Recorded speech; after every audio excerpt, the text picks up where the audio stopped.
Hello and welcome to another book haul. This is a little tiny book haul.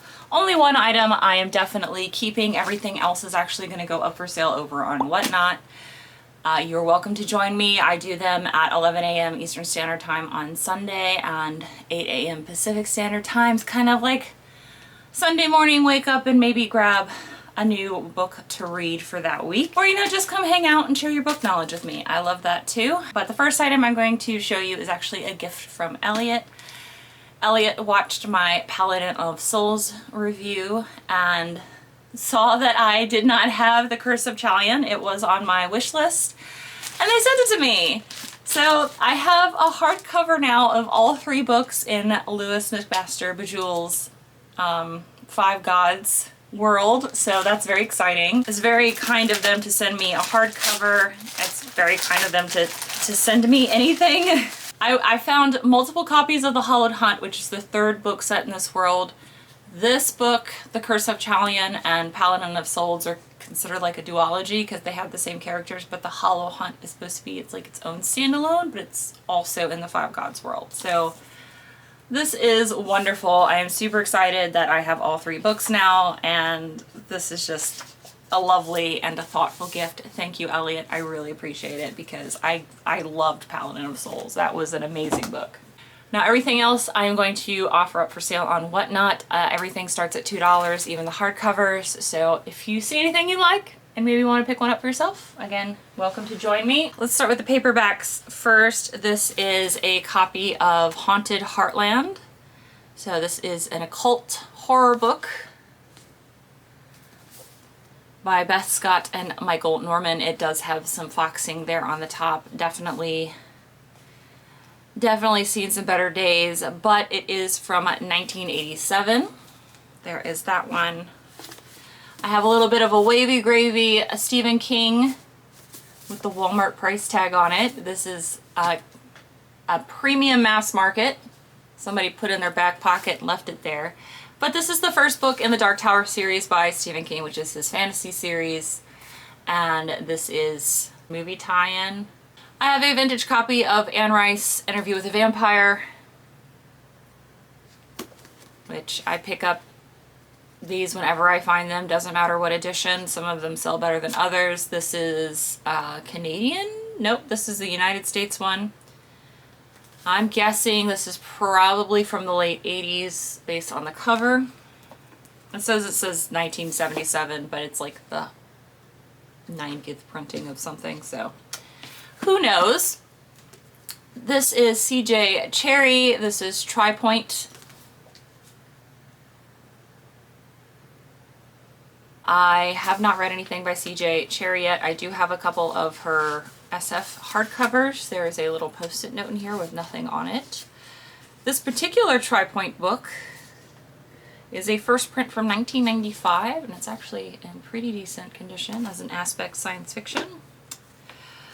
I never leave Brian Jake's book behind because I love these. I've talked about them all the time. I need to review one so that way you guys can actually listen to me actually talk about one of these books. This is Salamandastron with a nice little badger. These are books I've talked about before where they're all set in the same world. They don't have to be read in order. You can just pick up one of these books and just become immersed into their world.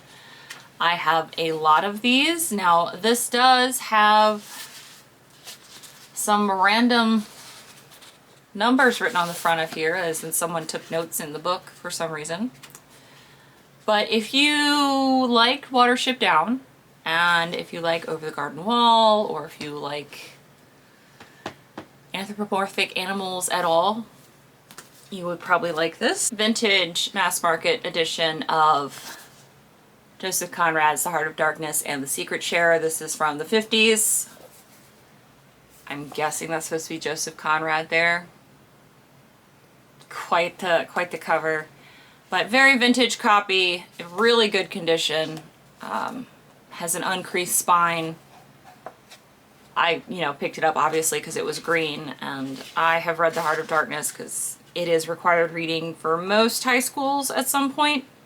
Some colleges, some middle schools, but I remember very little other than I didn't really like it. You know, it might be that because I had to read this, I think, in middle school, actually. And I was just like, not my bag. But that's okay. I also am selling my copy of Daughter of the Empire by Raymond Feist and Janny Wirtz because I found this in hardcover. So that was very exciting for me. So now I have this one and the follow-up book in hardcover, which is very exciting for me. I do have a propensity to prefer hardcovers, if you cannot tell, versus paperbacks, because if I really like a book, I will reread it, and they tend to last longer, even though they do take up more space and are heavier. So this is a first print from 1988. So there is that one. Another Shannara book by Terry Brooks. This one is an older copy. This is the Elfstones of Shannara. I think this is in the first quadrilogy. Yep. This, I think, is the second book in that quadrilogy. This is from 1988. Has a beautiful 1988 graphic there that always makes me laugh when I see it. I just, some of the depictions of people from the 80s for fantasy books I adore. Another Stephen King book. This is a collaboration between him and Peter Straub. Both are considered titans in horror. This is Black House, I think. Yep, Black House. Another premium mass market there. We have a more modern Penguin edition of One Flew Over the Cuckoo's Nest by Kenny Kesey. Kenny Kesey. Or Kesey. Is it Kesey or Kesey? Is it a long A or a short A? Anyway, E. I promise I know the alphabet, my guys. I'm so sorry. I'm very tired. I've had very little sleep. Excuse me. Two Star Wars books here to sell. Both of them are in hardcover. I have Legacy of the Jedi. And I also have Secrets of the Jedi. Why does that lady's face look weird? So, two of these. It's a Clone Wars novel, and this is from the first three movies. The Lord of the Rings. A big ol' omnibus with all three books inside. So, I'm also selling my copy of Strange Bird by Jeff Vandermeer. I did read this and review this already. I really enjoyed it. I will link that video up above. I do actually have a copy of Born, so I will actually be able to read that. I didn't realize that this was a novella set in the same Born world until after I finished this. So I do actually have a copy of it already. I did find it in my box of TBR, my boxes of TBR, but I will go ahead and let this go since I've already read and reviewed it. I have a very vintage, looks like very smutty fantasy here. Merry Gentle Golden Witch Breed. I've never heard of this book before. This is a book club edition. It does have quite a bit of foxing.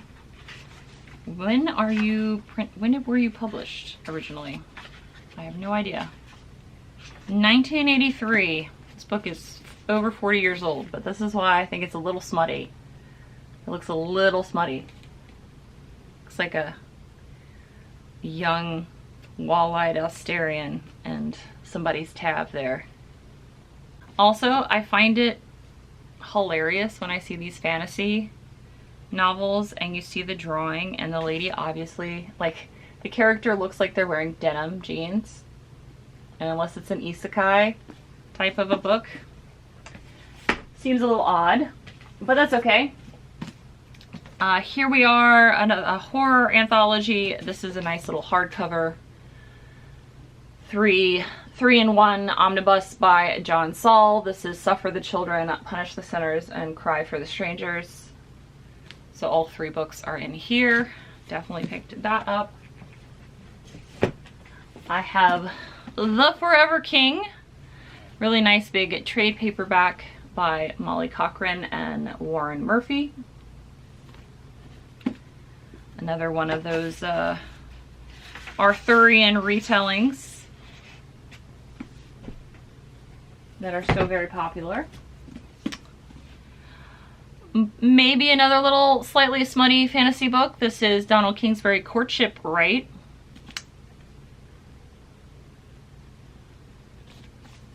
Another book club edition. This one is a Timescape book published in 1982. Here's the back. There is that. And then we have a Nebula Award winner. I already have a copy of this, which is why I'm letting this one move on to a new home. This is The Fountains of Paradise by Arthur C. Clarke, one of his Nebula wins. This is another book. This is another book club edition. This one is from 1979. Either on Whatnot, which again, it will be at 11 a.m. on Sunday, Eastern Standard Time, 8 a.m. Pacific. I will hopefully have everything up available for pre-bids before the end of Saturday. So that way, if you can't make it, you can still, and you want one of these, you can still bid on it. But again, don't feel obligated. All of these books, if they don't sell on Whatnot, they will be in my eBay store after the Whatnot's over. This is how I make my living. I do buy and resell stuff for a living, and it helps support me on this channel. So if you're interested, cool. If not, also cool. If you just want to hang out and talk to me live, even better. And I will see you guys in the next video, which will be another review. Until then, bye. Bye.